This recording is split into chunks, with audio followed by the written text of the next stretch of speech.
नमस्कार दोस्तों, एक बार फिर आपका इंडिया के सबसे बड़े ऑनलाइन प्लेटफॉर्म अनअकैडमी पर हार्दिक स्वागत और अभिनंदन।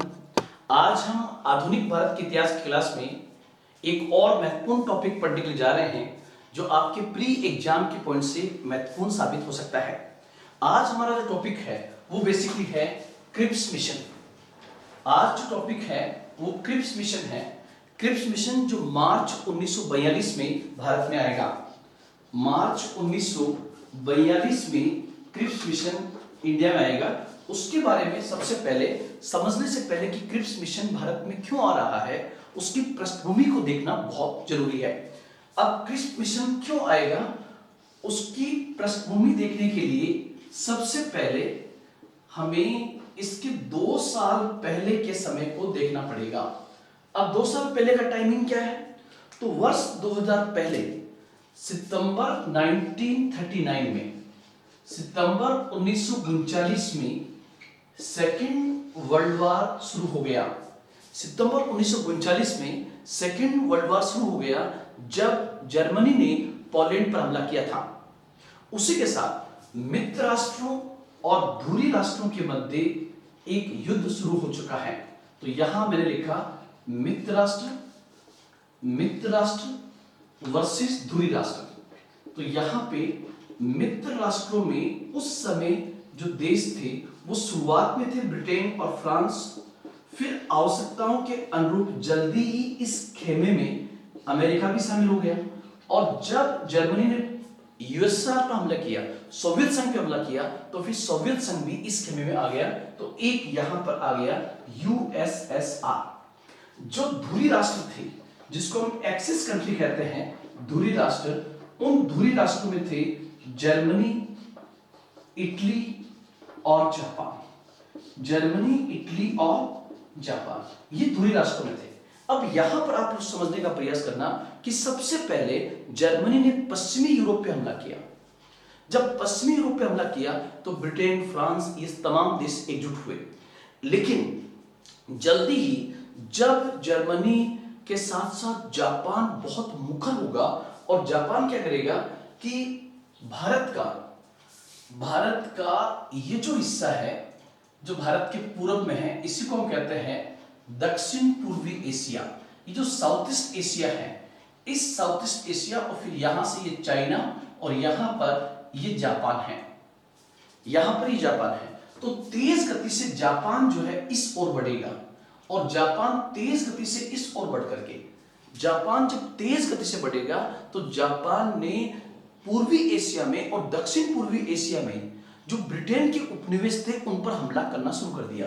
मतलब कि जापान तेज गति से इस साइड बढ़ेगा और वो हमला कर देगा फिलीपींस पर, हमला करेगा फिलीपींस पर, वो हमला करेगा सिंगापुर पर, वो हमला करेगा मलय पर, वो हमला करते हुए म्यांमार तक पहुंच जाएगा और म्यांमार भारत का पड़ोसी था।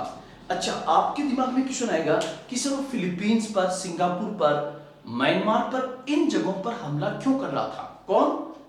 जापान। तो ध्यान रखना, जापान की दुश्मनी ब्रिटेन के साथ में है और ब्रिटेन के जो उपनिवेश पूर्वी एशिया में और दक्षिण पूर्वी एशिया में थे उन पर जापान तेज गति से हमला कर रहा था। और यदि जापान तेज गति से हमला करता है और जापान म्यांमार में रंगून तक पहुंच गया था, उसने अंडमान निकोबार द्वीप समूह तक भी वो पहुंच गया, इसलिए एक खतरा मंडरा रहा था कि ब्रिटेन का सबसे महत्वपूर्ण उपनिवेश उस जमाने में भारत माना जाता था और भारत पर पूरी संभावनाएं थी कि भारत पर जापान हमला करेगा। भारत के जापान से कोई दुश्मनी नहीं है, लेकिन चूंकि भारत ब्रिटेन का उपनिवेश है और ब्रिटेन के जापान के साथ दुश्मनी है, इसलिए जापान बदला लेने के लिए दक्षिण पूर्वी एशिया में, दक्षिण एशिया में और पूर्वी एशिया में ब्रिटेन के जो उपनिवेश थे वहां पर वो लगातार हमले करने लगा। और ध्यान रखना, व्यापक सफलता जापान को इस समय प्राप्त हुई। और यहीं पर एक कहानी हम अलग से पढ़ेंगे, वो होगी आजाद हिंद फौज की, क्योंकि आजाद हिंद फौज जो है वो भी बेसिकली जापानियों के साथ मिलकर भारत पे हमला कर रही है। ध्यान रखना, वो भारत पर हमला इसलिए नहीं कर रही है कि भारत को हराना है, बल्कि आजाद हिंद फौज भी जापान के साथ इसलिए मिलेगी ताकि अंग्रेजों को भारत छुड़वाया जा सके, और अंग्रेज भारत छोड़े ताकि हम आजाद हो, इसलिए वो हमारी आजादी में भागीदार बने थे। तो ये बिंदु भी आपको यहां पर स्पेशली ध्यान में रखना है। तो सबसे पहले मैं ये कहना चाहूंगा कि जिस क्रिप्स मिशन की हम बात कर रहे हैं, वो क्रिप्स मिशन भारत में आने के पीछे पहली मजबूरी क्या है? तो पहली मजबूरी है नंबर 1, दक्षिण पूर्वी एशिया और पूर्वी एशिया में जापान द्वारा ब्रिटेन के उपनिवेशों पर हमला, जैसे फिलीपींस, मलय, सिंगापुर, म्यांमार आदि। इसलिए यह खतरा मंडरा रहा था कि जापान जल्दी ही भारत पर भी हमला करके उसको अपने नियंत्रण में ले सकता है। वहीं दूसरी ओर ब्रिटेन की सेकेंड वर्ल्ड वॉर में इस समय हालत अच्छी नहीं थी, हालत अच्छी नहीं थी। पहला पॉइंट तो ये। दूसरा क्या था कि एक तरफ ब्रिटेन के ऊपर जापानी खतरा है, दूसरा उस समय भारत के अंदर व्यक्तिगत सत्याग्रह चल रहा है। भारत में क्या चल रहा है? व्यक्तिगत सत्याग्रह, इंडिविजुअल सत्याग्रह चल रहा है। और वो जो व्यक्तिगत सत्याग्रह है वो भी व्यापक रूप ले चुका है। और व्यक्तिगत सत्याग्रह का पास होने का मतलब होगा कि ब्रिटिश को भारतीयों का सहयोग प्राप्त नहीं हो रहा था, ब्रिटिश को भारतीयों का सहयोग प्राप्त नहीं हो रहा था। तो आप देखिए ब्रिटिश के सामने डबल चैलेंज हो गया है। क्या? कि एक तरफ तो जापान तेज गति से भारत की ओर बढ़ रहा है, तो एक तो जापानी आक्रमण का डर, जापानी आक्रमण का डर था। दूसरा जो है, भारत के अंदर भी उस समय व्यक्तिगत सत्याग्रह चल रहा है और भारत में कांग्रेस ने घोषणा कर दी कि हम अंग्रेजों का सहयोग नहीं करेंगे जब तक वो हमें न्यूनतम सत्ता प्राप्त करने की घोषणा नहीं करते हैं। जो मैंने आपको कल समझाया था आपको पूरा कि उन्होंने क्या कहा था। तो ध्यान रखना, भारत में व्यक्तिगत सत्याग्रह सफल हो चुका है और दूसरी ओर जापानी आक्रमण का डर मंडरा रहा है। लेकिन अंग्रेज भारत को सत्ता सौंपना भी नहीं चाहते हैं और अंग्रेज भारत से सहयोग भी प्राप्त करना चाहते हैं। इस क्रम में 1942 तक पहुंचते पहुंचते विश्व युद्ध की कमांड जो है वो ब्रिटेन और फ्रांस के बजाय अमेरिका और यूएसएसआर के बीच में आ चुकी थी। और यूएसए और यूएसएसआर ने ब्रिटेन और फ्रांस से ये कहा, स्पेशली ब्रिटेन से कहा कि अगर आपको युद्ध जीतना है तो आप अपने उपनिवेश मतलब अपनी कॉलोनीज के अंदर शांति बना के रखें। यदि आपके उपनिवेशों के अंदर झगड़ा बढ़ा, राष्ट्रीय आंदोलन तेज हुआ तो आपकी स्थिति कमजोर होगी और जापान आपके उन क्षेत्रों पर नियंत्रण स्थापित कर लेगा। अब आप देखिए, इसलिए ब्रिटिश सरकार में उस समय प्रधानमंत्री चर्चिल ने 11 मार्च 1942 को एक मिशन भारत में भेजने की घोषणा की। उसी मिशन को हम कहते हैं क्रिप्स मिशन। तो सबसे पहला बिंदु जो आपको समझ में आएगा वो होगा क्रिप्स मिशन की घोषणा कब हुई? तो 11 मार्च 1942 को। 11 मार्च 1942 को यह मिशन जो है इसकी घोषणा होती है। पहला पॉइंट। और मिशन भारत में क्यों आ रहा है? तो 3 बिंदु ध्यान रखना। नंबर 1, भारत में संवैधानिक गतिरोध को खत्म करते हुए सेकेंड वर्ल्ड वॉर में भारतीयों का सहयोग प्राप्त करना। अब आप कहोगे संवैधानिक गतिरोध क्या है? संवैधानिक गतिरोध का मतलब यह है कि भारतीय चाहते हैं कि उनकी संविधान सभा गठित हो, उन्हें अंतरिम सरकार बनाई जाए, और उधर मुस्लिम लीग कह रही है पाकिस्तान चाहिए। तो ये एक प्रकार का कॉन्स्टिट्यूशनल वेरिएशन है। तो अंग्रेजों ने कहा कि भारत में संवैधानिक गतिरोध को समाप्त करते हुए भारत का सेकेंड वर्ल्ड वॉर में सहयोग प्राप्त किया जाए। दूसरा, ब्रिटेन पर यूएसए और यूएसएसआर का प्रेशर था कि वो अपने उपनिवेशों का सहयोग प्राप्त करें। किसका? अमेरिका और सोवियत संघ का प्रेशर था। और तीसरा, जापानी आक्रमण का डर ब्रिटेन को सता रहा था कि जापान ने म्यांमार, फिलीपींस, मलय, सिंगापुर जैसे क्षेत्रों पर हमला करके वो तेज गति से भारत की ओर बढ़ रहा था। तो ये पॉइंट सबसे पहले ध्यान रखने कि क्रिप्स मिशन जो है भारत क्यों आ रहा है, ये हो गई उसकी पृष्ठभूमि जो मैंने आपको समझाने का प्रयास किया है। अब हम आगे बढ़े।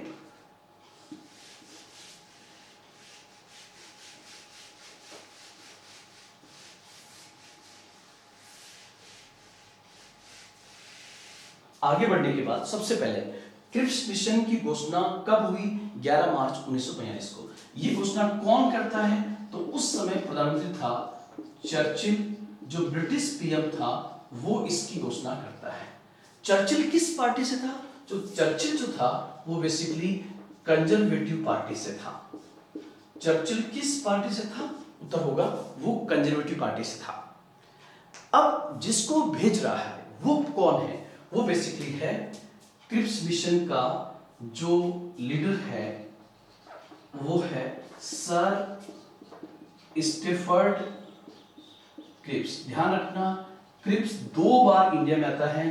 एक बार तो आ गया है इसमें क्रिप्स मिशन में, आगे वो कैबिनेट मिशन में भी आएगा, वो मैं आपको अलग समझाऊंगा।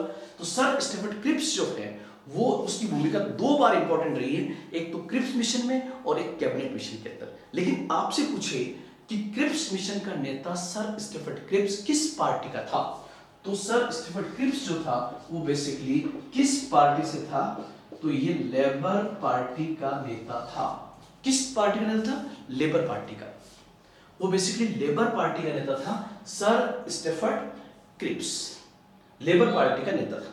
आप कहोगे सर सरकार तो थी कंजर्वेटिव पार्टी की और भेज किसको? लेबर पार्टी को। तो ध्यान रखना इसमें 2 बिंदु हैं। सर स्टेफर्ड क्रिप्स को क्यों भेजा गया?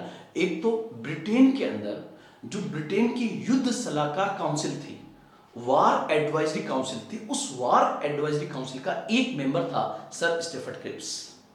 और चूंकि सेकेंड वर्ल्ड वॉर में भारतीयों का सहयोग प्राप्त करना था इसलिए उसको भेजा गया था। और चूंकि भारत में भी वो क्यों आ रहा है? भारतीयों का सेकेंड वर्ल्ड वॉर में सहयोग प्राप्त करने के लिए। फिर आप कहोगे सर स्टेफर्ड क्रिप्स को ही क्यों भेजा गया? तो ध्यान रखना स्टेफर्ड क्रिप्स लेबर पार्टी का नेता था और लेबर पार्टी की छवि भारतीयों के सामने थोड़ी सी लिबरल थी। भारतीयों का ऐसा मानना था कि कंजर्वेटिव पार्टी की तुलना में लेबर पार्टी ज्यादा अच्छी है, इसलिए भारतीय जो थे वो लेबर पार्टी से बातचीत करना ज्यादा बेहतर समझते थे। इसलिए जानबूझकर अंग्रेजों ने लेबर पार्टी के प्रसिद्ध नेता सर स्टेफर्ड क्रिप्स को भारत में भेजा था। तो ये हो गया। घोषणा कब हुई? 11 मार्च 1942 को। और ये घोषणा किसने की? तो ब्रिटिश प्रधानमंत्री चर्चिल के द्वारा, जो कि किस पार्टी से था? कंजर्वेटिव पार्टी से। घोषणा कब हुई? 11 मार्च 1942 को। जो सर स्टेफर्ड क्रिप्स किस पार्टी से था? लेबर पार्टी से था। उसके बाद में क्रिप्स मिशन जो है, ये मिशन दिल्ली पहुंचा 23 मार्च 1942 को। दिल्ली कब पहुंचता है? 23 मार्च 1942 को।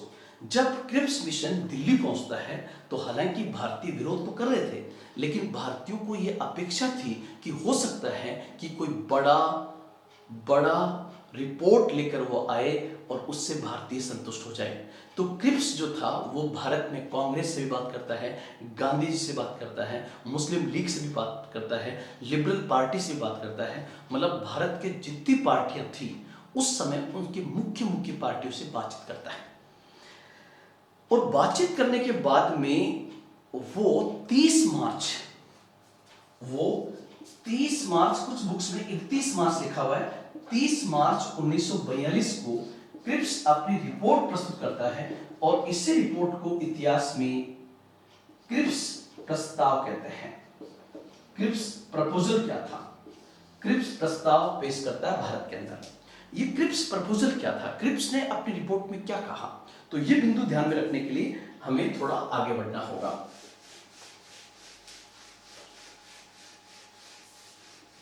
अब देखिए, क्रिप्स जो है वो तमाम भारतीय नेताओं से, कांग्रेस से, नेहरू से, सबसे बातचीत करता है, मुस्लिम लीग से। और बातचीत करने के बाद वो क्या बात करता है उससे पहले मैं आपको तत्कालीन भारत की तस्वीर दिखाऊं। वो तस्वीर क्या थी कि उस समय का जो भारत था, उस समय का जो तत्कालीन भारत था, वो तत्कालीन भारत 2 प्रकार का था। तत्कालीन भारत 2 प्रकार का था। 2 प्रकार का मतलब क्या होगा? एक तो वह भारत जहां पर अंग्रेजों का सीधा रास्ता प्रत्यक्ष नियंत्रण था, उस भारत को ब्रिटिश भारत कहा जाता है। उस भारत को ब्रिटिश भारत कहा जाता है। और इस ब्रिटिश भारत में 11 प्रांत थे। यहां पर अंग्रेजों का सीधा नियंत्रण था। अब आपको कि सर इस ब्रिटिश भारत में समस्या क्या थी? तो ब्रिटिश भारत की समस्या ये थी, और वो समस्या अगर मैं आपको एक शब्द में कहूं तो वो होगा अल्पसंख्यक। मतलब कि जो 11 प्रांत थे, उन प्रांतों में कुछ प्रांतों में मुस्लिम मेजोरिटी में थे, और मुस्लिम लीग 1937 के बाद लगातार द्विराष्ट्र के सिद्धांत के अंतर्गत अलग राष्ट्र की मांग कर रही है। 1940 के लाहौर अधिवेशन में मुस्लिम लीग ने अलग राष्ट्र के लिए प्रस्ताव पास कर दिया है कि हमें अलग राष्ट्र चाहिए। जब मुस्लिम लीग को अलग राष्ट्र चाहिए तो कहां से मिलेगा वो? तो कहीं ना कहीं उसकी पहली चोट जो होने वाली है वो किस भारत पे होगी? ब्रिटिश भारत पर। और ध्यान रखना यही कारण है कि जो पाकिस्तान बना वो पाकिस्तान कहां से बना? ब्रिटिश भारत से। जैसे पंजाब, सिंध, बंगाल, उत्तर पश्चिमी सीमा प्रांत, यहीं से पाकिस्तान बनता है। तो एक आप ये समझ लो, इस बात को क्रिप्स ध्यान में रखे हुए हैं कि मुस्लिम लीग और जिन्ना लगातार अलग राष्ट्र की मांग कर रहे हैं, इसलिए उसको अपनी रिपोर्ट में उनको भी संतुष्ट करना होगा। दूसरा एक उस समय भारत में 600 के लगभग देसी रियासतें हैं। 600 के आसपास प्रिंसली स्टेट है, देसी रियासतें हैं। ये देसी रियासतों में से कई रियासतें आजाद रहना चाहती हैं, कई नहीं 99% प्रिंसली स्टेट्स जो थे, जिसके प्रमुख जो है राजा महाराजा थे, वो आजाद रहना चाहते हैं। अगर वो आजाद रहते तो भारत एक देश नहीं, भारत एक महाद्वीप होता। लेकिन मैंने जस्ट आपको समझाया है कि जब क्रिप्स आ रहा है तो भारत कैसा है। भारत दो प्रकार का है, तत्कालीन भारत, ब्रिटिश भारत और देसी रियासतें। देसी रियासतों की संख्या लगभग 600 थी, जो आजादी के समय 562 होगी। तो ये पॉइंट आप यहां पर ध्यान में रखोगे। साथ ही साथ उस भारत में भारतीय लगातार मांग कर रहे हैं कि भारतीयों से मिलकर एक संविधान सभा होनी चाहिए। मतलब भारतीय लगातार ये मांग कर रहे हैं कि जिस भारत पर राज करना है, जिस भारत पर भारतीयों को राज भविष्य में करना है, उसका जो संविधान होगा वो संविधान हमारे द्वारा ही बना होना चाहिए, मतलब भारतीयों के द्वारा बना होना चाहिए। तो सेकंड मांग क्या है? संविधान सभा। अब चूंकि पाकिस्तान की मांग चल रही है, पृथक राष्ट्र की मांग चल रही है, तो वो संविधान जब बनेगा तो उस संविधान पर एक प्रश्न चिन्ह लगेगा कि क्या वो संविधान जो है वो सभी प्रांतों द्वारा स्वीकार होगा। ये क्रिप्स मिशन के दिमाग में चल रहा है। और तीसरा पॉइंट जो है, क्या अंग्रेज भारत को सत्ता पूरी तरह से सौंप देंगे, या जो रिपोर्ट 1928 में मोतीलाल नेहरू ने कहा था कि हमें डोमिनियन स्टेटस दे दीजिए, तो एक पॉइंट यहां पर अंग्रेज भारत को कैसा स्टेटस देने की बात करेंगे, तो उत्तर होगा डोमिनियन स्टेटस। अब चूंकि अंग्रेज, ध्यान रखना, मेरे हिसाब से बहुत ही कॉम्प्लिकेटेड सिचुएशन है ये। कैसे? पहली बात तो भारत की आजादी, और भारत की आजादी से पहले मुस्लिम लीग और मोहम्मद अली जिन्ना अलग राष्ट्र की मांग कर रहे हैं, तो पहले तो मुस्लिम लीग और जिन्ना को मनाया जाए। फिर दूसरा, अगर ये मान जाते हैं तो देसी रियासतों को मनाया जाए, और अगर देसी रियासतें मान जाती है तो किस प्रकार का संघ बनेगा, ये एक चुनौती होगी। वो जो संघ बन जाएगा तो उसका संविधान कैसा होगा। अब आप लोग ध्यान रखना कि हमारी जो क्रिटिकल पोजीशन थी, उससे क्रिटिकल पोजीशन तो ब्रिटेन की थी, कि ब्रिटेन जो अभी तक दुनिया का एक सुपर पावर था, वो भयंकर जटिल समस्याओं में घिरा हुआ है। जापान हमले कर रहा है, जर्मनी ने उसकी हालत खराब कर दी है, इटली उसको घेरे हुए है, संसाधन उसके खत्म हो रहे हैं, वो अपने सुपर पावर के स्टेटस को बनाए रखना चाहता है। उस पर अमेरिका का बहुत बड़ा कर्ज बढ़ गया है, ब्रिटेन की चर्चिल सरकार के खिलाफ ब्रिटेन के अंदर मूवमेंट हो रहे हैं। तो क्या इतनी जटिल परिस्थितियों के अंदर वो हमारे बारे में कुछ बेहतर सोच सकते हैं क्या? नहीं। तो आप कहोगे सर, अगर वो नहीं सोच सकते तो फिर क्रिप्स मिशन क्यों आया भारत में? तो ये बात ध्यान रखना, क्रिप्स मिशन के प्रपोजल फेल हो जाएंगे। वो फेल क्यों होंगे मैं बताऊंगा, लेकिन आप इसको ऐसे समझिए कि दो लड़के ट्रेन में चल रहे हैं, आमने सामने की सीट पे बैठे हुए हैं। तो पहले लड़के ने दूसरे लड़के से कहा कि यार आप कहाँ जा रहे हो? तो यार मैं तो बॉम्बे जा रहा हूँ। तो सेकंड उसने वापस में आप कहाँ जा रहे हो? बोला मैं भी बॉम्बे जा रहा हूँ। तो दूसरा क्वेश्चन पूछा पहले वाले ने, क्या आप कहाँ से आए हो? बोला जयपुर से। तो बोला आप कहाँ से? बोला मैं भी जयपुर से आया हूँ। तो फिर पूछा कि जयपुर में आप कहाँ रहते हो? तो उसने कहा गांधीनगर में। तो उसने कहा आप? बोला गांधीनगर में। बोला गांधीनगर में आपका मकान नंबर कौन सा है? बोला 36 नंबर। तो उससे पूछा आपका नंबर? 36 नंबर। बोला 36 में आप कहाँ रहते हो? बोला जो मकान बना हो उसके ऊपर वाले कमरे में। बोला आप? बोला मैं भी ऊपर वाले कमरे में।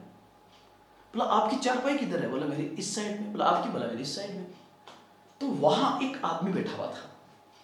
उसने कहा यार तब जब तुम एक ही शहर के हो, एक ही शहर में एक ही कॉलोनी के हो, एक ही कॉलोनी में एक ही घर के हो और एक ही घर में एक ही कमरे में रहते हो, तो यहां ऐसी बातें क्यों कर रहे हो?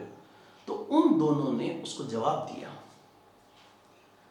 क्या कि अंकल हम ट्रेन का सफर तय करने के लिए टाइम पास कर रहे हैं, हमारा कोई ऑब्जेक्ट नहीं है, हम टाइम पास कर रहे हैं। मतलब मैं कहना चाह रहा हूं कि सेकेंड वर्ल्ड वॉर चल रहा है, उस सेकेंड वर्ल्ड वॉर में भारतीयों का सहयोग प्राप्त करने के लिए भारतीयों को बातों में लगाकर टाइम पास कौन करेगा? Cripps mission. लेना देना कुछ भी नहीं है, लेकिन ये बातों ही बातों में ऐसी बातें कर देंगे जिसकी मांग आगे चलकर और तेज हो जाएगी। तो ध्यान रखना, क्रिप्स मिशन की जो डिमांड्स होगी वो इस पृष्ठभूमि को ध्यान में रखते बनाई जाएगी। सबसे पहले क्रिप्स मिशन का पहला पॉइंट था नंबर 1, पहला पॉइंट कि ब्रिटिश सरकार भारत को डोमिनियन स्टेटस देना चाहती है। कैसा स्टेटस? Dominion status.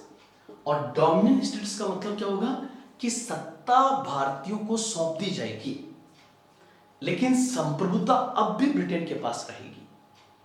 जैसे आज की तारीख में हमारी सत्ता हमारी नरेंद्र मोदी सरकार के हाथ में, ये सरकार हमारी है तो सत्ता हमारे हाथ में है। साथ ही साथ हमारी संप्रभुता, इस संविधान में कोई संशोधन भी करना हो, कोई चेंज करना हो तो भी भारत की जनता की सहमति से संसद करेगी, वो भी किसकी है? हमारी।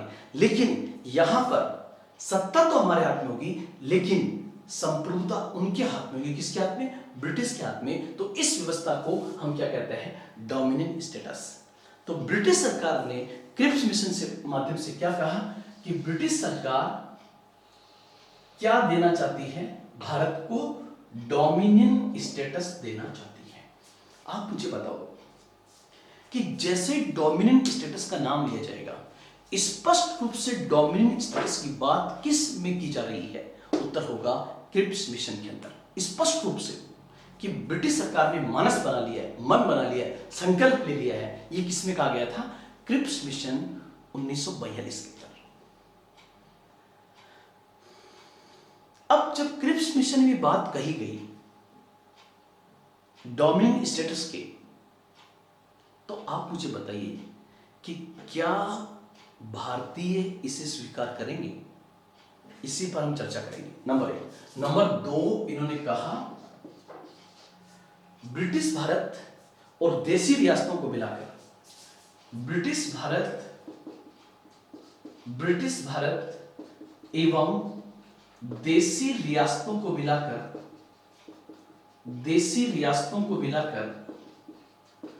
भारतीय संघ की स्थापना की जाएगी। ब्रिटिश भारत और देशी रियासतों को मिलाकर भारतीय संघ की स्थापना की जाएगी। मतलब पहली बार इंडियन फेडरेशन की बात आ रही है। ये भारतीय संघ की बात उन्होंने कहां पर कही? तो उत्तर होगा आपका क्रिप्स मिशन के अंदर, भारतीय संघ की स्थापना। तीसरा, इन्होंने कहा कि प्रतिनिधित्वपूर्ण संविधान सभा का गठन, मतलब भारतीय प्रतिनिधित्व से भारत का संविधान बनाने के लिए संविधान सभा बनेगी, कॉन्स्टिट्यूशनल बॉडी की बात की गई और कहा गया इस संविधान सभा के जो ब्रिटिश भारत से आएंगे, ब्रिटिश भारत से वो आएंगे निर्वाचित होकर। और ब्रिटिश भारत से कैसे आएंगे? तो ब्रिटिश भारतीय प्रांतों की जो प्रांतीय विधान परिषद है वो आनुपातिक प्रतिनिधित्व के तहत चुनकर भेजेगी। जैसे आज की तारीख में राज्यसभा के सदस्यों का चुनाव प्रांतीय विधानसभाएं करती है, वैसे इसकी बात की गई कि निर्वाचन आपका ऐसे होगा। साथ ही साथ संविधान सभा में कुछ मेंबर जो है वो देशी रियासतों से होंगे, देशी रियासतों से होंगे और देशी रियासतों के जो प्रतिनिधि होंगे वो मनोनीत होंगे। तो कुछ बिंदु मुझे अच्छे लगे, क्या? जैसे इन्होंने स्पष्ट रूप से स्वीकार कर लिया है कि भारतीय संघ का निर्माण होगा, ये बहुत पॉजिटिव बात की गई है। और भारतीय संघ की बात जहां पर की गई है, इसका मतलब उन्होंने ये एक प्रकार का प्रारूप पेश कर दिया है कि आने वाले भारत में इन देशी रियासतों को मिलना पड़ेगा। कारण क्या था कि उस समय प्रजामंडल आंदोलन इतने तेज हो गए थे कि उन रियासतों के राजाओं के खिलाफ प्रजामंडल आंदोलन तेज थे। दूसरा, प्रतिनिधित्वपूर्ण संविधान सभा के गठन की बात इसमें की जा रही है, जिसके कुछ मेंबर तो ब्रिटिश भारत से होंगे निर्वाचित और कुछ होंगे देशी रियासतों से मनोनीत।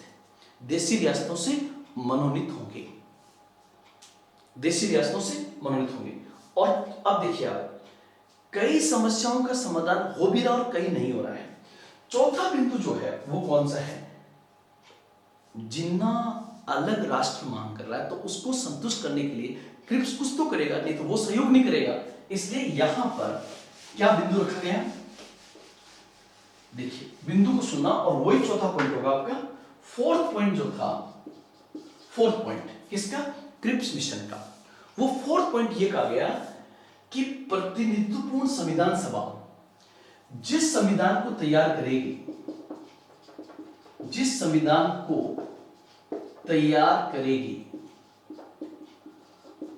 उस संविधान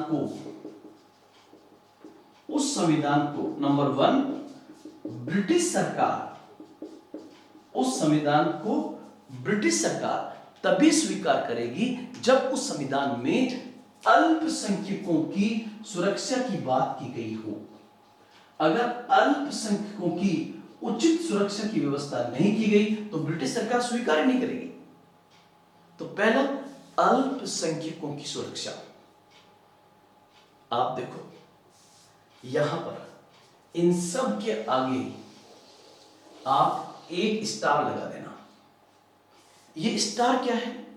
ये स्टार नीचे लिखा हुआ होगा कि ये सभी शर्तें लागू होगी कब? तो उत्तर होगा युद्ध के बाद। मतलब एक लड़ाई तो ये भी है, अभी सेकेंड वर्ल्ड वॉर चल रहा है, वो सेकेंड वर्ल्ड वॉर कब खत्म होगा उस समय कोई पता नहीं था। 5 साल, 7 साल, 10 साल कब तक चलेगा कुछ पता नहीं होगा। और भारत के लिए ये तमाम बिंदु तब स्वीकार किए जाएंगे जब युद्ध समाप्त होगा। अब देखिए आप, अभी तो संविधान सभा ही नहीं बनी है और संविधान सभा बनी नहीं। और यहां पर कहा गया कि संविधान सभा जिस संविधान को बनाएगी, संविधान सभा जिस संविधान को बनाएगी उस संविधान को ब्रिटिश सरकार तब स्वीकार करेगी जब उसमें किसके हितों की सुरक्षा की बात की गई हो। तो उत्तर होगा अल्पसंख्यकों की सुरक्षा। चलो कोई बात नहीं, आप बहुसंख्यकों के हितों को किससे टकरा रहे हो? अल्पसंख्यकों से, जिसकी शुरुआत आपने बंगाल विभाजन से की थी, 1909 की सांप्रदायिक निर्वाचन प्रणाली, वहां से शुरुआत हुई है। फिर दूसरा पॉइंट जो होगा, सेकंड पॉइंट जो होगा, इसमें एक बात और ये कहेगी कि यदि कोई प्रांत इस संविधान से अलग रहना चाहे तो वो अलग भी रह सकता है। ये 4 बिंदु थे जो है। पहले एक बार आप इसका स्क्रीनशॉट लीजिए, स्क्रीनशॉट ले लीजिए एक बार इसका। तो आप देखिए, ये मैंने जो आपको यहां बताया कि सबसे पहले 4 बिंदु हैं। नंबर 1, ब्रिटिश सरकार भारत को डोमिनेंट स्टेटस प्रदान करेगी, पहला पॉइंट। दूसरा, ब्रिटिश भारत एवं देशी रियासतों को मिलाकर एक भारतीय संघ की स्थापना की जाएगी, ये दूसरा पॉइंट। तीसरा, एक प्रतिनिधित्वपूर्ण संविधान सभा का गठन किया जाएगा जो भारत का संविधान तैयार करेगी। इस संविधान के कुछ सदस्य निर्वाचित होंगे जिनका निर्वाचन ब्रिटिश भारतीय प्रांतों की विधान परिषद के सदस्यों के द्वारा आनुपातिक प्रतिनिधित्व के तहत किया जाएगा, जबकि कुछ सदस्यों का मनोनयन देशी रियासतों के द्वारा वहां के राजाओं के द्वारा किया जाएगा। इस प्रकार से यह सभा बनेगी और ये संविधान सभा जिस संविधान को तैयार करेगी उसे ब्रिटिश सरकार तभी स्वीकार करेगी जब दो शर्तें पूरी हो रही हो। नंबर 1 कि जो संविधान बनेगा उस संविधान में अल्पसंख्यकों के हितों की पूरी सुरक्षा की गई हो।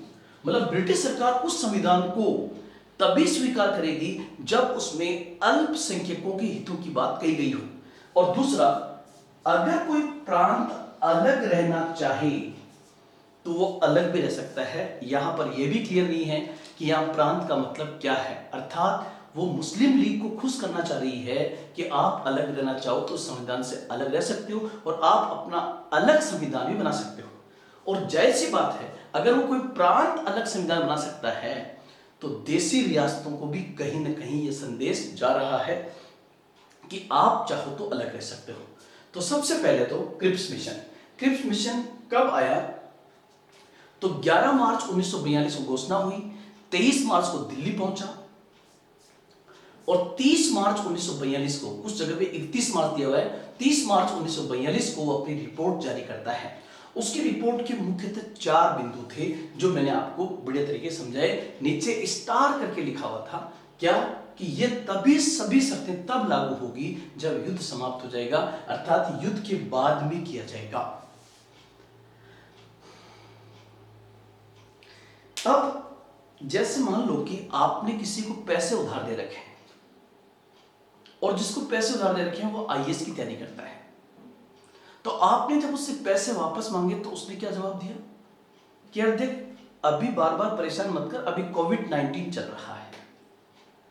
और उसके बाद जब आईएएस प्री का एग्जाम हो जाएगा और मैं आईएएस प्री के एग्जाम में पास हो जाऊं और उसके बाद में मेंस का एग्जाम दूंगा, उस मेंस के एग्जाम में पास हो जाऊं तो मेरा इंटरव्यू होगा और उस इंटरव्यू के बाद जब मुझे दिल्ली में पोस्टिंग मिल गई तो मैं 100% तेरे पैसे चुका दूंगा। मतलब अभी तो उसका प्री एग्जाम ही नहीं हुआ है, मेंस एग्जाम ही नहीं हुआ है, इंटरव्यू नहीं हुआ है, उसको पोस्टिंग मिलेगी और वो फिर देगा।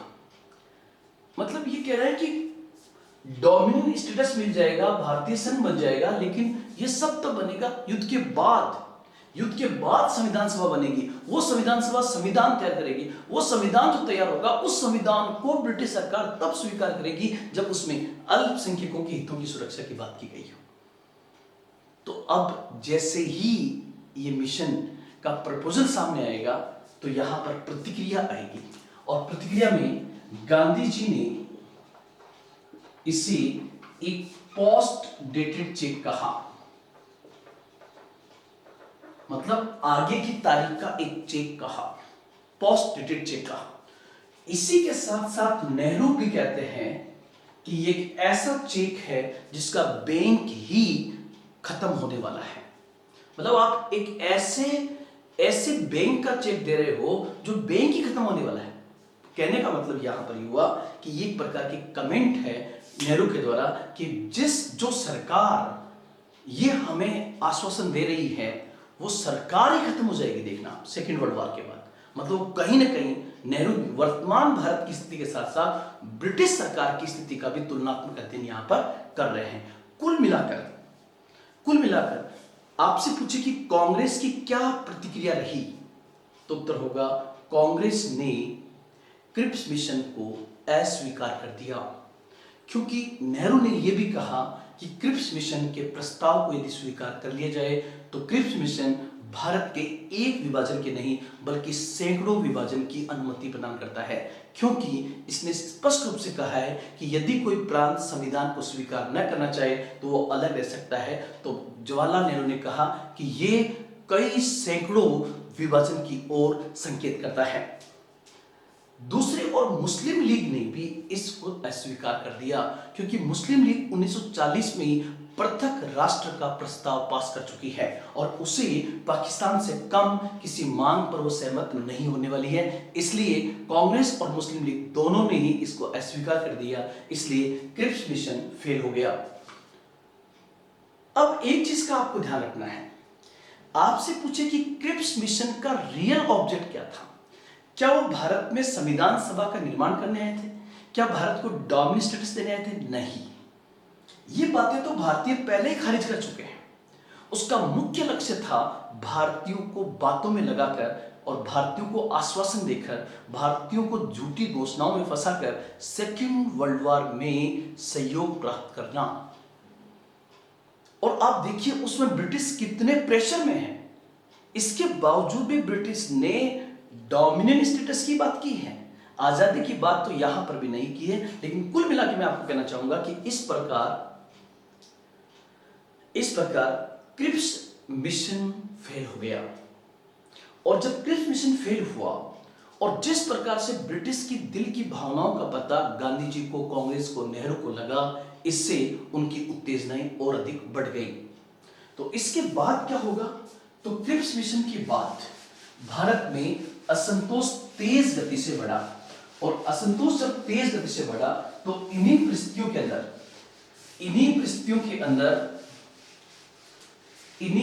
के अंदर आप लोग ध्यान रखना, जुलाई 1942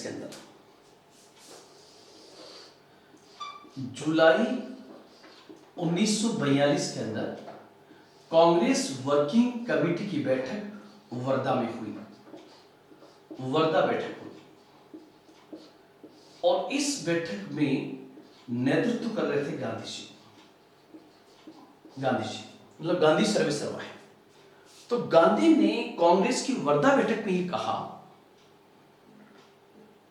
कि दोस्तों, अब समय आ गया है कि हम एक बहुत बड़ा आंदोलन शुरू करें ताकि अंग्रेजों को भारत से भगा सके। ये बात कौन कह रहे हैं? गांधी जी। आप देखो, एक मीटिंग पहले भी हुई थी जब गांधी ने कहा कि अभी हमें व्यक्तिगत सत्याग्रह करना चाहिए, क्योंकि अगर हमने बड़ा आंदोलन किया तो इससे अंग्रेज परेशान हो जाएंगे और अंग्रेज सेकेंड वर्ल्ड वॉर हार सकते हैं। वही गांधी 2 साल बाद 1942 में कांग्रेस की वर्धा बैठक में कह रहे हैं कि सेकेंड वर्ल्ड वॉर की जो सिचुएशन है उसको ध्यान में रखते हुए हमें बड़ा आंदोलन करना चाहिए। तो जिस मेंबर ने उस समय कहा था कि गांधी जी ये वक्त बड़े आंदोलन का है, उस समय गांधी ने कहा था बैठ जाओ, बड़े आंदोलन का समय नहीं है। अब जब गांधी ने अब कहा कि अब बड़े आंदोलन का वक्त है, तो वो जो सदस्य था वो पीछे बैठा बैठा मुस्कुरा रहा था कि जब 2 साल पहले मैंने जो बात कही आपको उसने स्वीकार नहीं किया, और जो बात हमें 2 साल पहले सुभाष बाबू को हमें समझ में आ गई वो आपको नहीं आई थी। कहते हैं कि उसकी मुस्कुराहट से गांधी चिढ़ गए और गांधी ने वर्धा की बैठक में ये कह दिया कि आप लोग ये मत सोचना कि मैं कांग्रेस के पीछे हूं, बल्कि ध्यान रखना पूरी की पूरी कांग्रेस जो है वो मेरे पीछे है। और मैं चाहूं तो कांग्रेस ने आज तक जितना कुछ किया है, मैं अगर एक मुट्ठी धूल की उड़ा दूं तो कांग्रेस से बड़ा मूवमेंट खड़ा कर सकता हूं। मतलब वर्धा में कांग्रेस की बैठक में गांधी का तेवर देखने लायक था, गांधी का तेवर देखने लायक था। और इससे कांग्रेस वर्किंग कमेटी शांत हो गई और उसने गांधी जी को परमिशन दे दी कि आप एक बड़ा जन आंदोलन शुरू कीजिए। उसी बड़े जन आंदोलन को इतिहास में भारत छोड़ो आंदोलन कहा जाता है। भारत छोड़ो आंदोलन कहा जाता है, क्विट इंडिया मूवमेंट कहा जाता है, उसे ही भारत छोड़ो आंदोलन कहा जाता है। अब हम सबसे पहले आपके प्री के पॉइंट से बात करेंगे कि आपके बेसिक के दृष्टिकोण से एग्जाम में कौन कौन से प्रश्न आ सकते हैं। सबसे पहले भारत छोड़ो आंदोलन की अनुमति किस बैठक से मिली? तो अनुमति जो मिली है वो बेसिकली मिली है किस बैठक से? तो कांग्रेस की वर्धा बैठक से। इस वर्धा बैठक के बाद 8 अगस्त 1942 को 8 अगस्त 1942 को बॉम्बे के ग्वालियर टैंक में बहुत विशाल सम्मेलन हुआ। एक विशाल सभा का आयोजन किया गया। कहां पर? तो उत्तर होगा ग्वालियर टैंक बॉम्बे के अंदर। ये एक मैदान का नाम है जो बेसिकली कहां पर था? बॉम्बे के अंदर, ग्वालियर टैंक बॉम्बे में। और ध्यान रखना, जुलाई से लेकर अगस्त के बीच में यहां समय मिलता है लगभग 20 दिन का। 20 दिन के अंदर बेहतर प्रचार किया जाता है कि आप सभी ग्रामवासियों को, शहरवासियों को सूचित किया जाता है कि 8 अगस्त को गांधी कुछ बोलेंगे, आप लोगों को ध्यान से सुनना है। इसलिए गांव गांव, शहर शहर, स्कूल स्कूल, ढाणी ढाणी तक लोग तैयार थे कि गांधी क्या बोलने वाले हैं। उस समय रेडियो चलता था तो लोग रेडियो लगा के बैठ गए कि गांधी बाबा क्या बोलेंगे। कब? 8 अगस्त 1942 को। और 8 अगस्त 1942 को मुंबई का ग्वालियर टैंक खचाखच भरा हुआ था और उस पर अहिंसात्मक गांधी हिंसक नजर आ रहा था। अहिंसात्मक गांधी हिंसक नजर आ रहा था। और चूंकि यह अगस्त को हुआ इसलिए इस आंदोलन को अगस्त क्रांति के नाम से भी जाना जाता है। इसी को किस और नाम से भी जानते हैं? तो उत्तर होगा अगस्त क्रांति के नाम से भी इसको जाना जाता है, अगस्त क्रांति। और भारत छोड़ो आंदोलन ये नाम किसने दिया था? ये नाम दिया यूसुफ मेहर अली ने। यूसुफ मेहर अली ने ये नाम दिया था। कौन सा? भारत छोड़ो। भारत छोड़ो। और मूवमेंट किसका था? गांधी का। ये गांधी जी का तीसरा सबसे बड़ा जन आंदोलन था। तीसरा सबसे बड़ा जन आंदोलन था जो कभी वापस नहीं लिया गया, जो कभी वापस नहीं लिया गया। ये बिंदु भी आपको ध्यान में रखना है। अब वापस रिपीट करें, भारत छोड़ो आंदोलन की अनुमति किस बैठक में मिली? तो वर्धा बैठक में हुई जुलाई 1942 के अंदर। कब? किसके बाद में? तो उत्तर होगा आपका क्रिप्स मिशन के जाने के बाद। भारत छोड़ो आंदोलन के कारण क्या है? मतलब अंग्रेजों भारत छोड़ो, ये क्यों?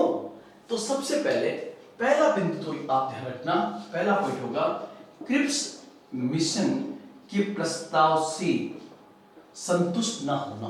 पहला बिंदु क्या होगा? क्रिप्स मिशन के प्रस्ताव से संतुष्ट ना होना। दूसरा मैंने बताया था कि भारत में क्रिप्स मिशन आया ही इसलिए था क्योंकि जापानी आक्रमण का डर लगातार मंडरा रहा था कि जापान कभी भी भारत पर हमला कर सकता है। और जापान की दुश्मनी भारत के साथ नहीं थी, जापान की दुश्मनी अंग्रेजों के साथ में थी।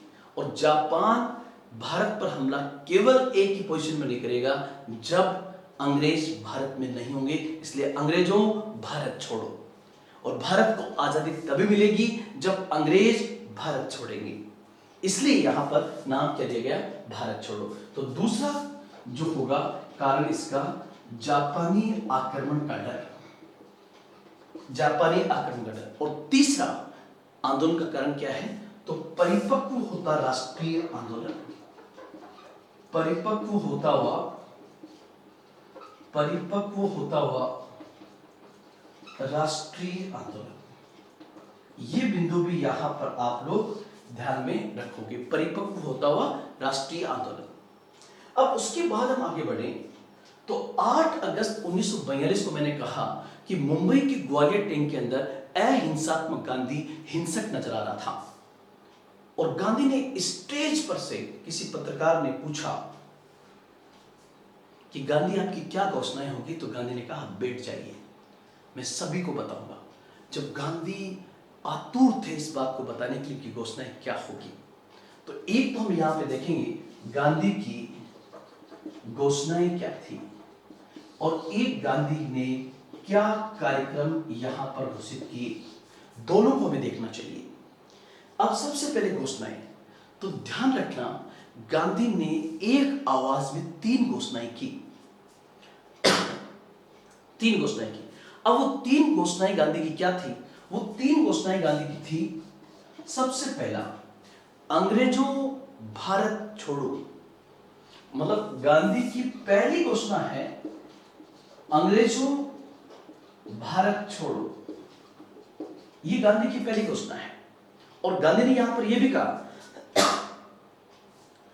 अंग्रेजों भारत छोड़ो, और ध्यान रखना मैं आजादी से कम किसी प्रस्ताव पर अब सहमत नहीं होने वाला हूं। मतलब गांधी ने कहा कि आपको भारत छोड़ना ही होगा और आप यदि बातचीत के लिए आते हैं तो बातचीत पर मैं भारत की आजादी से कम किसी प्रपोजल पर खुश नहीं होऊंगा, खुश नहीं होगा। ये बात उन्होंने गांधी ने यहां पर कही है। तो ये बिंदु आप ध्यान रखना। उसके बाद में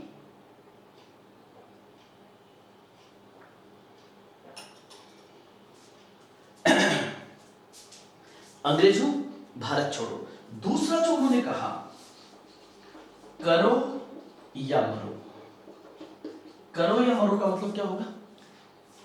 या तो अब हम देश की आजादी के लिए कुछ करेंगे या फिर इस प्रयास में अपनी बलि देंगे, अपनी जान देंगे। इसका अर्थ होगा करो या मरो। लेकिन इसका अर्थ ये कहीं नहीं होगा कि किसी को मारना है, ये इसका अर्थ नहीं होगा। तीसरा, अब प्रत्येक व्यक्ति अपना नेता स्वयं होगा। अब प्रत्येक व्यक्ति अपना नेता स्वयं होगा। तो यहां पर आप लोग एक बिंदु और ध्यान रखें कि गांधी जी को इस बात का पता था कि गांधी जो घोषणाएं करने के लिए जा रहे हैं, निश्चित रूप से अंग्रेज या तो उस ग्वालियर टैंक के अंदर ही या ग्वालियर टैंक में भाषण खत्म होते ही गांधी को गिरफ्तार करेंगे, क्योंकि वो सत्ता को चैलेंज कर रहे थे कि आप भारत छोड़िए। जब आप सरकार को कहोगे कि सरकार आप भारत छोड़ दो, तो जाहिर सी बात है वो सरकार तो गिरफ्तार करेगी। तो गांधी को इस बात का पता था कि कांग्रेस जो कुछ करने के लिए अब जा रही है उसका नतीजा, पहला नतीजा होगा कि कांग्रेस के तमाम नेताओं को गिरफ्तार करके जेल में डाल दिया जाएगा। जब तमाम नेताओं को गिरफ्तार करके जेल में डाल दिया जाएगा तो गांधी को इस बात की चिंता होगी कि आंदोलन कहीं शुरुआत में ही नेतृत्व विहीन नहीं हो जाए। इसलिए गांधी ने अपनी तीसरी घोषणा में कहा कि आप लोग ध्यान रखना, अंग्रेजों भारत छोड़ो, ये पहला टारगेट है। दूसरा, अंग्रेजों को भारत छुड़ाने के लिए करो या मरो, या तो देश की आजादी के लिए कुछ करेंगे या फिर इस प्रयास में अपनी जान देंगे। और तीसरा इंपॉर्टेंट बिंदु गांधी ने कहा कि अब आपको किसी नेता का इंतजार करने की आवश्यकता नहीं है, आपका टारगेट आपके सामने है। इसलिए आज से प्रत्येक व्यक्ति अपना नेता स्वयं होगा। भारत के कोने कोने में सुन रहे हर ग्रामवासी का सीना फूल गया कि अब वो अपना नेता खुद है और टारगेट उसका सामने है, अंग्रेजों भारत छोड़ो। इसी के साथ, इस घोषणा के साथ ही गांधी ने कांग्रेस में के तमाम कार्यकर्ताओं में और देश की जनता में एक प्रकार की अलग जगह दी। और जब 1942 का भारत छोड़ो आंदोलन होगा और जब गांधी जी ये कह रहे हैं कि अंग्रेजों भारत छोड़ो, तो मुस्लिम लीग की चिंता अलग थी। मुस्लिम लीग को ऐसा लगने लग गया कि अगर अंग्रेजों ने भारत छोड़ दिया तो हमें पृथक राष्ट्र कौन देगा। इसलिए 1942 के भारत छोड़ो आंदोलन के साथ ही एक और मूवमेंट तेज गति प्राप्त कर लेगा, जिसको हम कहते हैं पाकिस्तानी आंदोलन। वो मोहम्मद अली जिन्ना के नेतृत्व में तेज होगा। जब अलग पृथक राष्ट्र की मांग होगी तो इसी समय देश में दंगे भी शुरू हो जाएंगे। मतलब भारत उस समय एक घोर विकट परिस्थिति से गुजर रहा था। अब साथ ही साथ गांधी ने यहां पर अपने कार्यक्रमों की भी घोषणा की। कार्यक्रम क्या बताए गांधी ने, तो कार्यक्रम में लिखूंगा नहीं, आप सुनना। गांधी ने यहां पर जो प्रोग्राम्स बताए वो प्रोग्राम्स क्या क्या थे। गांधी ने क्या क्या प्रोग्राम्स बताए, क्या क्या थे। नंबर 1, गांधी ने पहला पॉइंट ये कहा कि सैनिक ब्रिटिश सरकार की नौकरी न छोड़े। जबकि आप देखिए असहयोग आंदोलन में गांधी ने क्या कहा था कि सरकारी सेवक नौकरी छोड़े, लेकिन उस समय गांधी को 1 साल बाद इस घोषणा के लेने देने पड़ गए थे। इसलिए गांधी ने इस बार जो कार्यक्रम घोषित किए वो बड़े सोच समझ के किए कि ताकि किसी प्रकार का एलिगेशन उन पर नहीं आए। गांधी ने क्या कहा, नंबर 1 सैनिक अपनी नौकरी न छोड़े, लेकिन भारतीय जनता पर गोली चलाने से मना कर दे। मतलब पहला बिंदु जो उन्होंने कहा वो किससे रिलेटेड था, तो था सैनिकों से रिलेटेड। दूसरा बिंदु जो था वो कहा कि देशी रियासतों के शासक अपनी जनता की आवाज को सुने और उसका साथ दे। तो दूसरा पॉइंट किसको कहा, राजाओं को। तीसरा बिंदु उन्होंने कहा कि देशी रियासतों की जो जनता है, देशी रियासतों की जनता अपने राजा का सहयोग करे। यदि राजा सरकार के खिलाफ हो और यदि राजा सरकार का समर्थक हो तो उसका जबरदस्त तरीके से विरोध किया जाए। तो एक बार आप इसका स्क्रीनशॉट ले।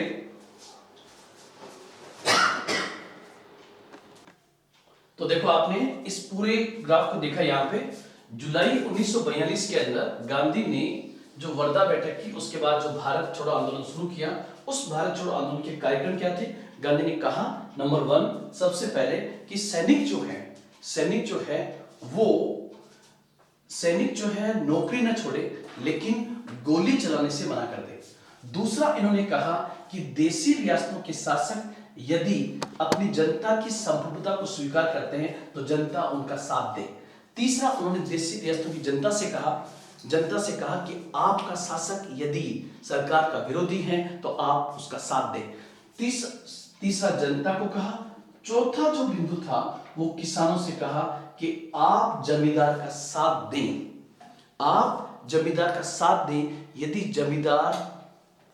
यदि जमींदार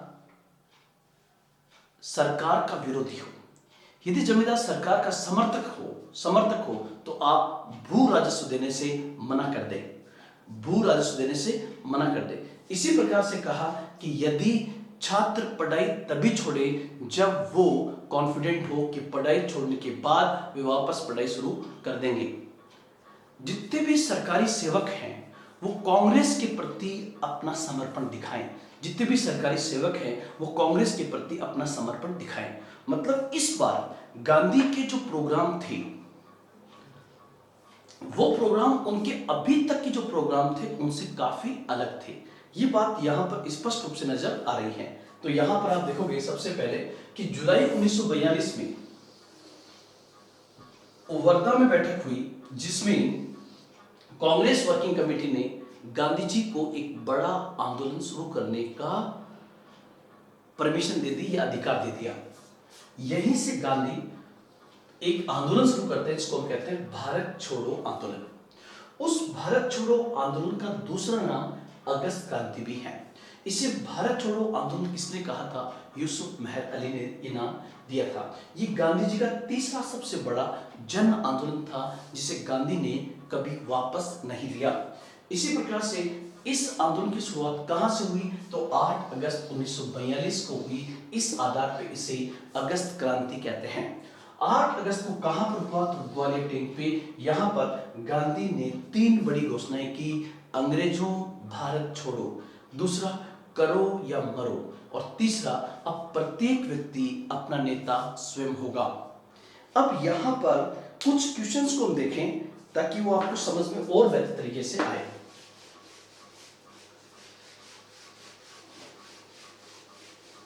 जैसे पहला क्वेश्चन आपके सामने है पहला क्वेश्चन आपके सामने है और क्वेश्चन ये है कि क्या भारत छोड़ो आंदोलन, क्या भारत छोड़ो आंदोलन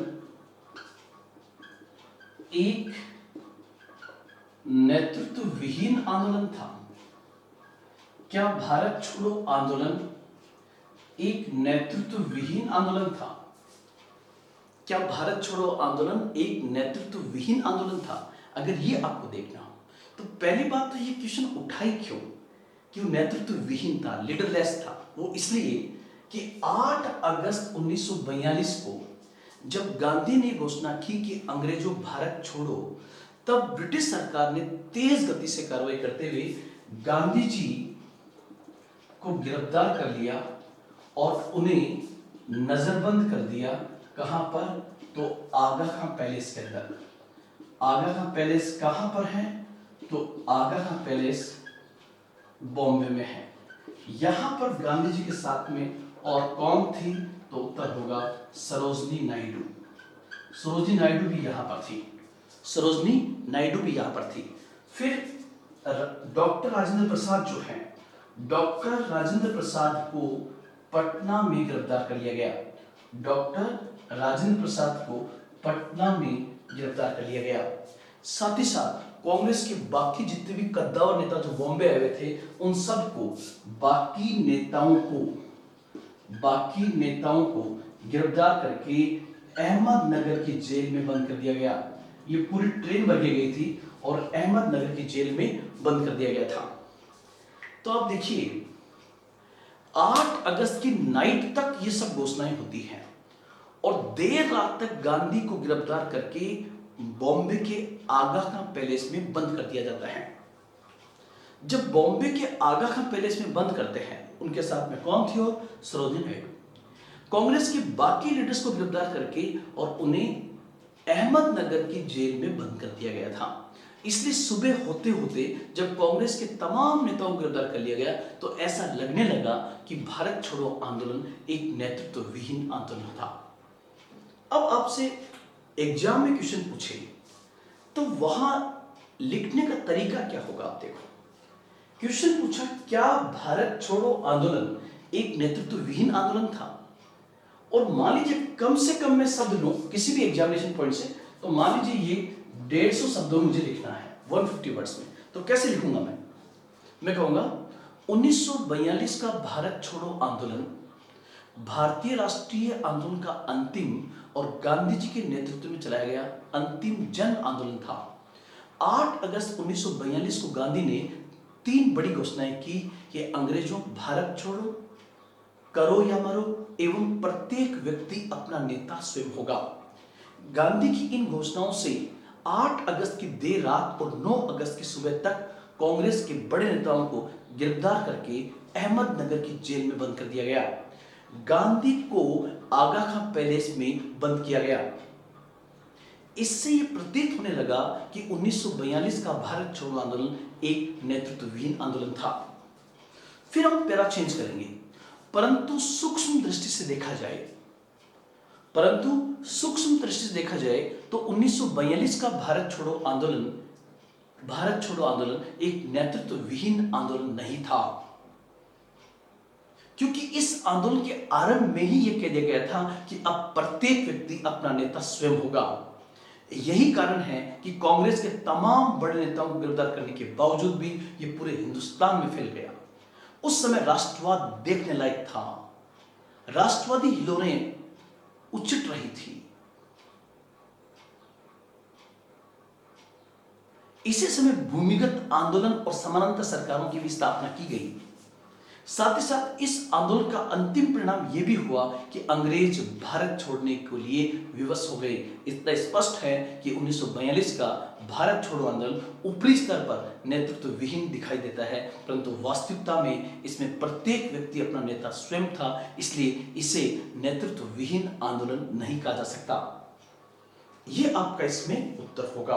अब हम इसके आगे बढ़े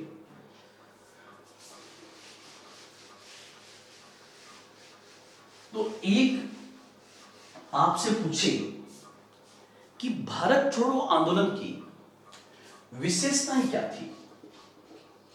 भारत छोड़ो आंदोलन की विशेषताएं क्या थी? यहां विशेष का मतलब जो पीछे नहीं हुआ, जो इसी में था। देखो, इसकी पहली विशेषता क्या है? नंबर 1, भारत छोड़ो आंदोलन के दौरान अनेक जगहों पर हिंसा हुई, कई लोग गंभीर रूप से घायल हुए, कई लोग मारे गए। परंतु जब एक पत्रकार ने गांधी से पूछा कि गांधी जी, आप अहिंसात्मक रणनीति पर बल देते हैं, लेकिन आपका आंदोलन लगातार हिंसक होता जा रहा है, आपका आंदोलन लगातार हिंसक होता जा रहा है, तो इस स्थिति में क्या आपको यह आंदोलन वापस नहीं लेना चाहिए? तो गांधी ने एक बहुत ही बेहतरीन बात यहां पर कही, और वो क्या थी? गांधी ने कहा कि यदि अहिंसा और हिंसा में से मुझे किसी एक को चुनना हो तो मैं अहिंसात्मक बनना पसंद करूंगा, लेकिन हिंसा और कायरता में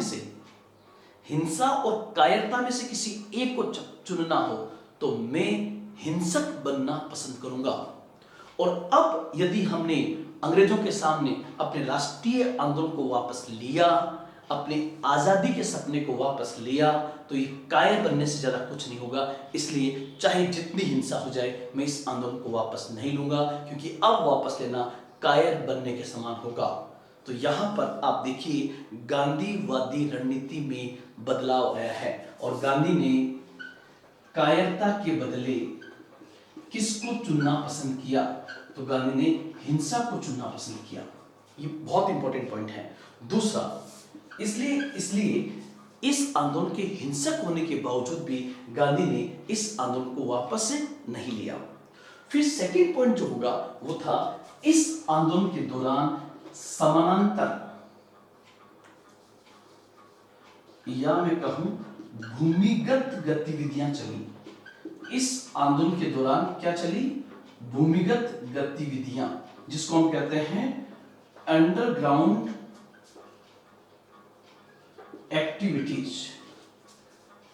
अंडरग्राउंड एक्टिविटीज मतलब क्या होगा कि जब भी आंदोलन चल रहा था, तो यदि कोई नेता बाहर आकर घोषणा करता या भाषण देता तो उसको गिरफ्तार कर लिया जाता था। इसलिए लोगों ने क्या किया, रात को छुप छुप कर इस आंदोलन का प्रसार करने के लिए रात को निकलते थे, भेष बदल कर निकलते थे, अपनी जगहों को लगातार चेंज करते थे। इसलिए इसी आंदोलन के दौरान व्यापक स्तर पर अंडरग्राउंड एक्टिविटीज देखने को मिली, और इस अंडरग्राउंड एक्टिविटीज में शामिल थे आचार्य नरेंद्र देव, बीजू पटनायक, राम मनोहर लोहिया, जयप्रकाश नारायण। ये सब किसमें शामिल थे? भूमिगत गतिविधियों के अंदर। तीसरा, इस आंदोलन की विशेषता थी कि इस आंदोलन के दौरान भारत में कई जगह ऐसी थी जहां पर समानांतर सरकारों की स्थापना हुई। हम कहेंगे एस्टैब्लिशमेंट ऑफ पैरेलल गवर्नमेंट्स, समानांतर सरकारों की स्थापना, समानांतर सरकारों की स्थापना। ये तीसरा पॉइंट होगा। तो यहां पर आपको ये 3 बिंदु ध्यान रखने हैं जो इस आंदोलन को बाकी आंदोलन से अलग बनाते हैं। पहला, गांधी ने कहा कि कायरता और हिंसा में से मुझे किसी एक को चुनना हो तो मैं हिंसक बनना पसंद करूंगा, इसलिए ये आंदोलन चाहे हिंसक हो जाए, इसको वापस नहीं लिया जाएगा। दूसरा, इसी आंदोलन के दौरान व्यापक स्तर पर भूमिगत गतिविधियां देखने को मिली। और तीसरा, इसी आंदोलन के दौरान भारत के कई क्षेत्रों में अंग्रेजी सत्ता समाप्त हुई और वहां पर समानांतर सरकारों की स्थापना हो गई, पैरेलल गवर्नमेंट्स बन गई। मतलब एक सरकार के होते हुए, ब्रिटिश सरकार के होते हुए वहां पर अन्य सरकारों का बनना, जैसे सतारा महाराष्ट्र के अंदर, सतारा महाराष्ट्र, तामलुक, सतारा महाराष्ट्र के अंदर, तामलुक, और तीसरा बलिया के अंदर। तो आप लोग ध्यान रखना, तामलुक बंगाल के अंदर है और बलिया उत्तर प्रदेश के अंदर है, बलिया यूपी के अंदर है। यहां पर ये समानांतर सरकारों की स्थापना हुई, सतारा, तामलुक और बलिया। आप मुझे बताइए कमेंट बॉक्स में लिख के कि 17 में इसका नेतृत्व किसने किया था, 17 में, और तामलुक में कहां पर किया था, और तीनों का आप कमेंट बॉक्स में मुझे करके बताएं। तो ये आपका था भारत छोड़ो आंदोलन। आपसे अगर ये पूछे कि भारत छोड़ो आंदोलन की सबसे बड़ी कमजोरी क्या थी, भारत छोड़ो आंदोलन की सबसे बड़ी कमजोरी क्या थी, तो सबसे बड़ी कमजोरी थी कि इस समय मुस्लिम लीग जो है वो पृथक राष्ट्र की मांग को तेज गति से उठाए हुए हैं। वो पाकिस्तान की मांग लगातार कर रही है। जब पाकिस्तान की मांग कर रही है तो हमारा राष्ट्रीय आंदोलन जो हिंदू मुस्लिम एकता के साथ आगे बढ़ना चाहिए था, उसमें मुसलमानों का एक समूह, एक वर्ग, जो हालांकि बहुसंख्यक मुसलमान कांग्रेस के पक्ष में थे, लेकिन मुसलमानों का एक समूह मुस्लिम लीग के पक्ष में पूरी तरह से हो चुका था। मुस्लिम लीग ने लोगों का ब्रेन वॉश कर दिया था और कहा कि भारत का मुसलमान तब तक सुरक्षित है जब तक उसमें अंग्रेज है। इसलिए कहीं ना कहीं मुस्लिम लीग और मुस्लिम वर्ग के एक वर्ग का साथ न मिलने के कारण हमारा भारत छोड़ो आंदोलन कुछ कमजोर था। साथ ही साथ वामपंथी पार्टियों के बारे में भी कहा जाता है, लेफ्टिस्ट पार्टियों के बारे में कहा जाता है कि उन्होंने भी इस आंदोलन के समय कांग्रेस का साथ नहीं दिया। और क्यों नहीं साथ दिया? क्योंकि उनकी अपनी मजबूरी थी कि यूएसएसआर, सोवियत संघ, जो दुनिया का सबसे बड़ा साम्यवादी राष्ट्रपति था, साम्यवादी देश था, वो ब्रिटेन के साथ आ गया। जब वो ब्रिटेन के साथ आ गया तो भारत के वामपंथी भारत में किसके साथ हो लिए? ब्रिटिश के साथ। और कहते हैं कि कट्टरपंथी हिंदूवादी संगठनों का सहयोग भी कांग्रेस को नहीं मिल सका। इसलिए यह सत्य है कि भारत छोड़ो आंदोलन व्यापक फैला, लेकिन देशी रियासतों में इसका प्रभाव फिर भी कम था। तो यह बिंदु आपको इसमें ध्यान रखना है। ओवरऑल भारत छोड़ो आंदोलन आधुनिक भारत के इतिहास में गांधी जी के नेतृत्व में चलाया गया वो अंतिम जन आंदोलन था, जिसकी अंतिम परिणति भारत की आजादी के रूप में हुई। तो ये बिंदु आपको यहां पर ध्यान में रखना होगा। अब इसके आगे हम बढ़े।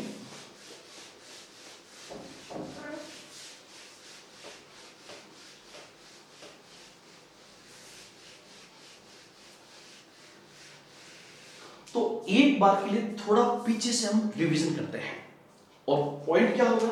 सबसे पहले आप देखिए कि 1937 के चुनाव, 1937 के चुनाव हुए और उन चुनाव में कांग्रेस की 8 प्रांतों में सरकार बनी। कांग्रेस की 8 प्रांतों में सरकार बनी और जैसे कांग्रेस की 8 प्रांतों में सरकार बनती है, कांग्रेस ओवर कॉन्फिडेंस में आती है और इसी समय मुस्लिम लीग की एक भी सरकार का न बनना। लेकिन इन्हीं घटनाओं के बीच 1939 में सेकेंड वर्ल्ड वॉर शुरू हो जाता है और सेकेंड वर्ल्ड वॉर में उस समय के तत्कालीन वायसरॉय लॉर्ड लिलिथगो ने युद्ध शुरू होने के 2 दिन बाद ही भारत को भी युद्ध के साथ जोड़ दिया। इससे नेहरू नाराज हुए और उसने अपने तमाम प्रांतीय सरकारों को आदेश दिया कि वो इस्तीफा दे दे। तो 28 माह पुरानी प्रांतीय सरकारों ने इस्तीफा दे दिया। प्रांतीय सरकारों ने इस्तीफा दे दिया। इससे कांग्रेस नाराज होकर ब्रिटिश का विरोध करने लगी। जब कांग्रेस नाराज होकर ब्रिटिश का विरोध करने लगी तो कांग्रेस को राजी करने के लिए एक प्रपोजल आया, जिससे इतिहास में अगस्त प्रस्ताव कहा जाता है। अगस्त प्रस्ताव में जो प्रपोजल आए थे, जो मैंने आपको समझा दिए हैं, वो बिंदु निराशाजनक थे। उससे कांग्रेस और ज्यादा नाराज हुई और कांग्रेस ने शुरू कर दिया व्यक्तिगत सत्याग्रह। क्या शुरू किया? व्यक्तिगत सत्याग्रह, इंडिविजुअल सत्याग्रह शुरू कर दिया। व्यक्तिगत सत्याग्रह शुरू कर दिया। अब जब व्यक्तिगत सत्याग्रह, अगस्त प्रस्ताव अगस्त 1940, व्यक्तिगत सत्याग्रह अक्टूबर 1940 और आपको बताइए कब तक चलता है? तो दिसंबर 1941 तक। जब ये व्यक्तिगत सत्याग्रह ने भी जन आंदोलन का रूप ले लिया और उधर जापान के आक्रमण का डर सता रहा था, ब्रिटेन पर यूएसएसआर और यूएसए का प्रभाव बढ़ रहा था। तो इन्हीं परिस्थितियों में फिर एक मिशन इंडिया में आया जिसको हम कहते हैं क्रिप्स मिशन। क्रिप्स मिशन, और क्रिप्स मिशन आता है मार्च 1942 में। जो क्रिप्स मिशन के 4 बिंदु थे उससे भारतीय जनता और ज्यादा नाराज हुई। कांग्रेस ने इसको अस्वीकार कर दिया, मुस्लिम लीग ने भी क्रिप्स को अस्वीकार कर दिया। तो फिर इसके बाद कांग्रेस ने बड़ा आंदोलन शुरू किया जिसे भारत छोड़ो आंदोलन कहा जाता है। भारत छोड़ो आंदोलन कहा जाता है, क्विट इंडिया मूवमेंट, भारत छोड़ो आंदोलन। और भारत छोड़ो आंदोलन 8 अगस्त 1942 और इसे ही अगस्त क्रांति कहते हैं। जिस समय भारत छोड़ो आंदोलन शुरू होता है उसी समय मुस्लिम लीग में खलबली मच जाती है कि अगर अंग्रेजों ने भारत छोड़ दिया तो हमारा क्या होगा। इसलिए यहीं से पृथक राष्ट्र की मांग और अधिक तेज हो जाती है। तो यहां पर एक बिंदु हो जाएगा पृथक राष्ट्र की मांग, और किसके नेतृत्व में? मुस्लिम लीग के नेतृत्व में। तो फिर यहां से जब पृथक राष्ट्र की मांग होगी और इधर आजादी की बात हो रही है तो यहां पर बातचीत करने के लिए फिर सहयोग किया जाएगा। तो आएगा राजगोपालाचारी फॉर्मूला। राजगोपालाचारी फॉर्मूला। फिर आएगा गांधी जिन्ना वार्ता। गांधी जिन्ना वार्ता। और फिर आएगा देसाई लियाकत समझौता। देसाई लियाकत समझौता। ये बिंदु आपके आएंगे। इन प्रपोजल्स के बाद आएगा वेवेल प्लान। इसके बाद में क्या आएगा? Wavell plan. वेवेल प्लान पर बातचीत करने के लिए शिमला में एक सम्मेलन होगा, तो होगा शिमला सम्मेलन। और शिमला सम्मेलन असफल हो जाएगा तो फिर एक मिशन इंडिया में आएगा जिसको हम कहेंगे कैबिनेट मिशन। और कैबिनेट मिशन के बाद में जो आएगा वो आएगी माउंटबेटन योजना। माउंटबेटन योजना। और माउंटबेटन योजना जब स्वीकार कर ली जाएगी तो बन जाएगा भारतीय स्वतंत्रता अधिनियम 1947। भारतीय स्वतंत्रता अधिनियम 1947 जिससे भारत आजाद होगा। तो ये बिंदु भी हमें बहुत बेहतर तरीके से याद रखने हैं। तो दोस्तों आज आपका ये आधुनिक भारत के इतिहास का पॉइंट था, अध्याय था। हमने काफी चीजों को जोड़ने का एक साथ प्रयास किया है। आप इसका स्क्रीनशॉट ले सकते हैं और फिर कल हम फिर मिलेंगे। कल मंडे को भी हम फिर एक नए टॉपिक के साथ में मिलेंगे।